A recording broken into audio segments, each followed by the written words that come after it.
දැන් ওই කුණු හරප කියන හිත්‍රි දෙන වචන කියන ඊළඟට හින්ට් පාස් කරන ඒවට කියනවා පරුසා වාචා.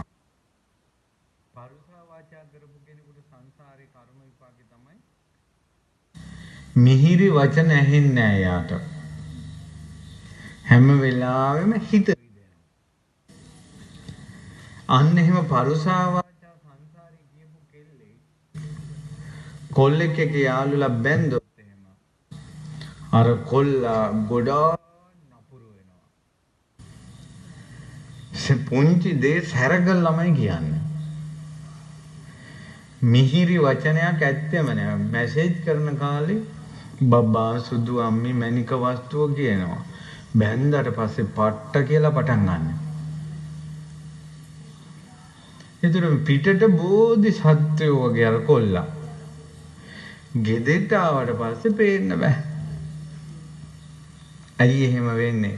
අර බිරිඳට ප්‍රියමනාප වචන අහන කර්ම විපාකයක් නැහැ. ඒකට ස්වාමියා කරගැහුවා. බැඳපු මිනිස්යාම නපුරු වෙනවා.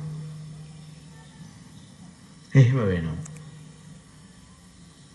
මට මතකයි මම ඉස්කෝලේ අපි 11 සෙමිනාර් එකක් තිබ්බ විභාගේ ලං වෙලා. ඊට පස්සේ කලාපෙන් සර් කෙනෙක් ආවා.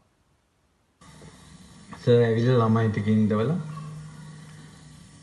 පොඩි විනාඩි 5ක් විතර දේශනය පැවැත්වුවා. එකපාරම මට කිව්වා නැගිටපන් කියලා.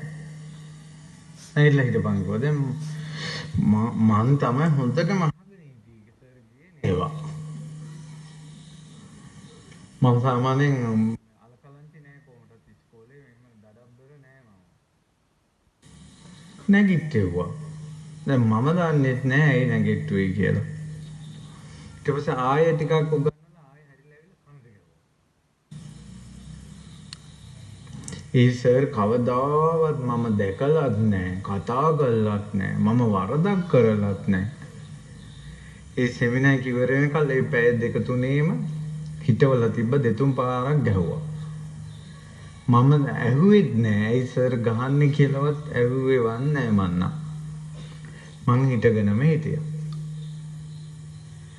මොකක් හරි සංසාරේ කෝන්තරයක් වෙන්න ඇති. නිකම්ම හිතෙනවා ඒක. මගෙන් වෙච්ච වැරද්දක්ම වෙන්න ඇති ගුරුවරයෙකුට. ආය ඇහුවේ නෑ. ඉතින් ඒ නිසා මේ අපේ කර්ම වලට අනුන් ඔය කියන්නේ මේ කෙල්ලෙක් බැන්දට පස්සේ ඉස්සර කියන්නේ උඹ කර්මයන් කර ගැහුවානේ කියලා කියන්නේ 100ට කෝටියක් හරි ඒ වාක්‍ය. කෙල්ලෙක් බඳිනවා කියන්නේ කොල්ලෙක් බඳිනවා කියන්නේ තවත් කෙනෙක්ගේ කර්මේ කර ගහනවම තමයි.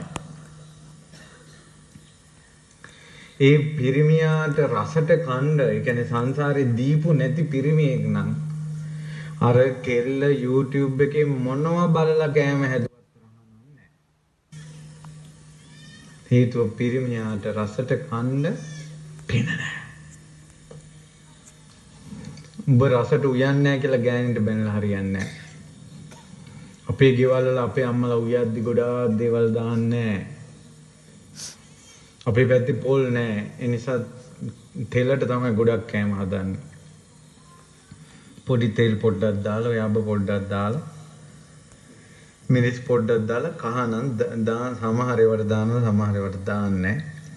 එච්චරයි. පුදුම රහක්.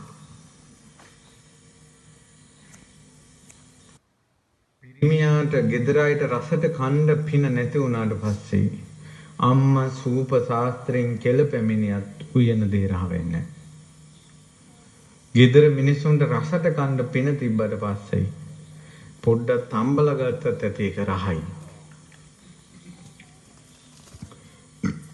අන්න ඒක තමයි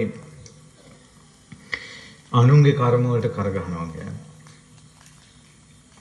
ඔන්න තමන් සංසාරේ කර්ම කළා තිබ්බොත් ඒකට අනුන් කරගහලා ඒකෙන් විපාක එනවා තමන්ට.